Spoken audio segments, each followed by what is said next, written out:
11th class के सभी बच्चों का आज के वीडियो में स्वागत है।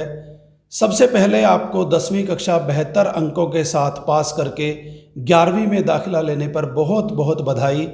और उसके अलावा एक बधाई आपको इस बात की कि आपने अर्थशास्त्र विषय का चुनाव किया है, जो कि आर्ट साइड में और कॉमर्स साइड में बहुत ही महत्वपूर्ण विषय है।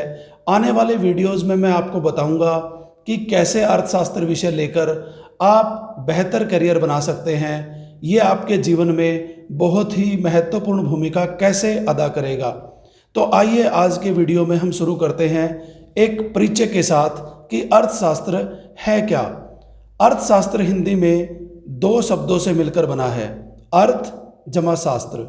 अर्थ का मतलब होता है पैसा, धन, और शास्त्र का मतलब होता है किसी विषय का अध्ययन।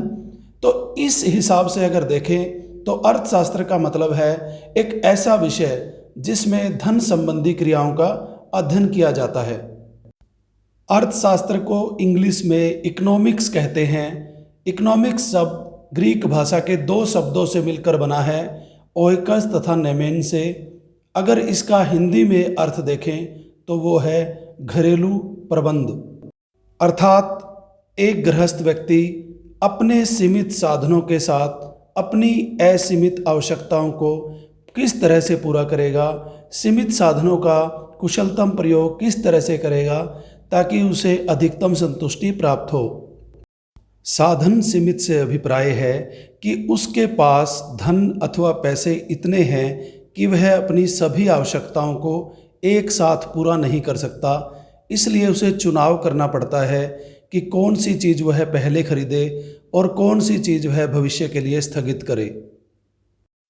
आवश्यकताओं का असीमित होना ये दिखाता है कि एक आवश्यकता पूरी होते ही दूसरी आवश्यकता उत्पन्न हो जाती है, फिर तीसरी आवश्यकता उत्पन्न हो जाती है, जबकि साधन उसकी तुलना में सीमित हैं। इसके आधार पर हम अर्थशास्त्र को इस तरह से परिभाषित कर सकते हैं। अर्थशास्त्र वह शास्त्र है जिसमें मनुष्य के उन कार्यों का अध्ययन किया जाता है जिन्हें वे अपनी असीमित आवश्यकताओं को संतुष्ट करने वाले सीमित साधनों अर्थात धन को प्राप्त करने के संबंध में करते हैं। अर्थशास्त्र की विभिन्न विद्वानों ने विभिन्न परिभाषाएं दी हैं। हम एक विद्वान रॉबिन्स की परिभाषा करते हैं, दुर्लभता संबंधी परिभाषा।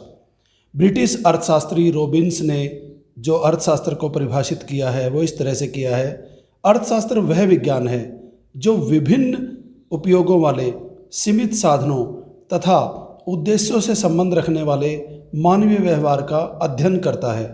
तो यह परिभाषा यही निष्कर्ष बताती है कि साधन सीमित हैं, आवश्यकताएं असीमित हैं और साधनों के विभिन्न प्रयोग हैं, अर्थात एक से ज़्यादा प्रयोग हैं। तो हमें चुनाव करना पड़ता है कि हम कौन सी आवश्यकता उनसे पूरी करें और कौन सी आवश्यकता बाद में पूरी करें। आर्थिक तथा गैर आर्थिक क्रियाएं। आर्थिक क्रियाएं वो क्रियाएं होती हैं जो सीमित साधनों से संबंधित होती हैं और जिनका उद्देश्य धन कमाना होता है, जबकि गैर आर्थिक क्रियाएं वो क्रियाएं होती हैं जो हम केवल मनोरंजन के लिए या कर्तव्य निर्वहन के लिए करते हैं। उदाहरण के लिए एक व्यक्ति अगर कार्यालय में काम कर रहा है तो यह आर्थिक क्रिया है, लेकिन अगर वह शाम को अपने बच्चों के साथ पार्क में घूम रहा है तो यह गैर आर्थिक क्रिया है। अर्थशास्त्र में हम आर्थिक क्रियाओं का अध्ययन करते हैं। आर्थिक क्रियाएं विभिन्न प्रकार की होती हैं, जैसे उत्पादन। उत्पादन एक ऐसी प्रक्रिया है जिसके द्वारा वस्तु तथा सेवाओं की उपयोगिता में वृद्धि होती है। जैसे गन्ने से हम गुड़ बनाकर उसकी उपयोगिता बढ़ा सकते हैं। उपयोगिता में वृद्धि को ही उत्पादन कहते हैं। और उत्पादन के मुख्यतः 4 साधन हैं: भूमि, पूंजी, श्रम और उद्यमशीलता। भूमि का मतलब होता है प्रकृति द्वारा निःशुल्क रूप से हमें जो जमीन प्राप्त है और उसके अंदर जो हमें खनिज तत्व मिलते हैं, उसके अलावा प्रकृति द्वारा प्रदत्त सुविधाएं जैसे जल, वायु आदि भूमि के अंतर्गत आते हैं। उसके अलावा पूंजी। पूंजी से हमारा अभिप्राय है उत्पादन में काम आने वाली मशीनें, औजार, भवन, ज़मीन पर या भूमि पर बनाया गया वो सारी चीज़ें जो मनुष्य ने अपने पैसे से बनाई है। भूमि में सिर्फ प्रकृति द्वारा निःशुल्क में जो हमें तत्व मिलते हैं वो शामिल है। उसके ऊपर जो भी भवन बना है, जो भी मशीन उसमें लगी है उत्पादन के लिए, जो भी औजार है, कच्चा माल है, वो सभी पूंजी के अंतर्गत आते हैं, वो सभी पूंजी में आते हैं। उत्पादन के लिए तीसरी जो आवश्यकता है वो है श्रम। श्रम का मतलब है वो सारे मानसिक कार्य और शारीरिक कार्य जो उत्पादन के दौरान किए जाते हैं। इसमें केवल श्रमिक जो शारीरिक कार्य करते हैं वो नहीं आते, जो हम मानसिक कार्य करते हैं वो भी आते हैं। तो इसमें अध्यापक, इंजीनियर, इसमें क्लर्क से लेकर एक ईंट पत्थर उठाने वाले मजदूर, सभी को इसमें शामिल किया जाता है। सारे मानसिक और शारीरिक कार्य।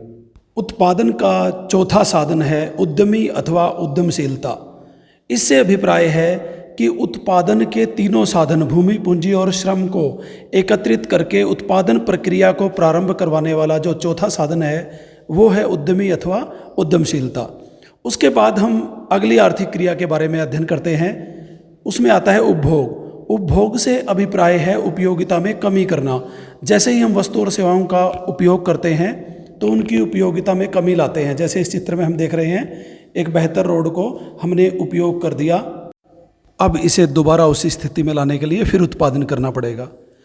अगली आर्थिक क्रिया है आय। आय और उत्पादन में यही फर्क है।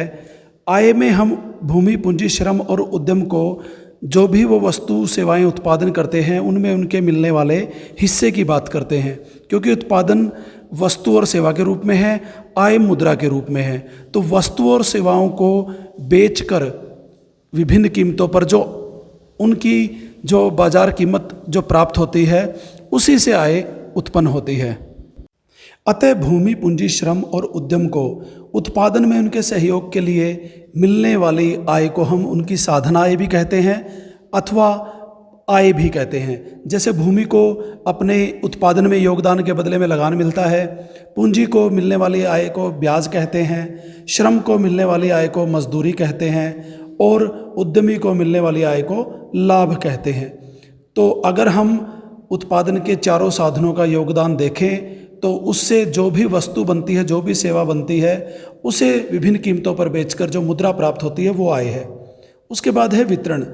वितरण है आय का उत्पादन के साधनों में बंटवारा। तो उत्पादन के हमने देखा है भूमि, पूंजी, श्रम और उद्यम चार साधन हैं। चारों मिलकर जो वस्तु सेवाएं बनाते हैं वो उत्पादन है। उसको जब बाजार में बेचा जाता है तो उससे जो प्राप्त होता है वो आय है।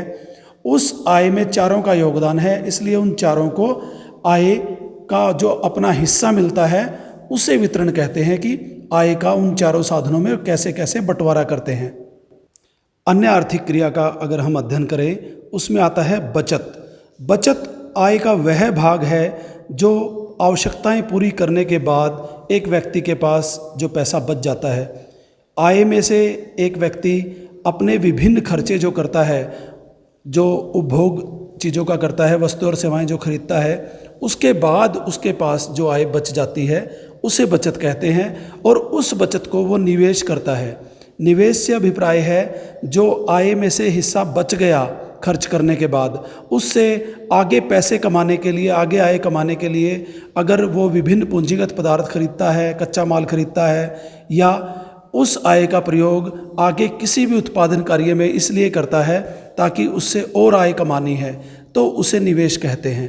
तो बचत का जो प्रयोग आगे आय कमाने के लिए किया जाता है उसे निवेश कहते हैं।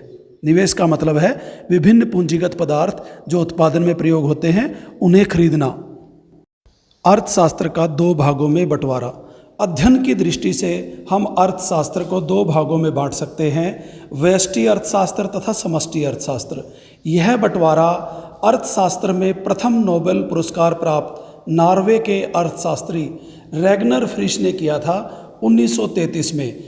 अर्थशास्त्र को अच्छी तरह समझने के लिए हम आर्थिक क्रियाओं को दो भागों में बांटते हैं, व्यष्टि अर्थशास्त्र तथा समष्टि अर्थशास्त्र। व्यष्टि अर्थशास्त्र में हम छोटी आर्थिक इकाइयों का अध्ययन करते हैं, जैसे एक व्यक्ति, एक फर्म, एक उद्योग अथवा एक छोटा समूह। जबकि समष्टि अर्थशास्त्र में हम आर्थिक समस्याओं अथवा आर्थिक क्रियाओं का संपूर्ण अर्थव्यवस्था की दृष्टि से अध्ययन करते हैं।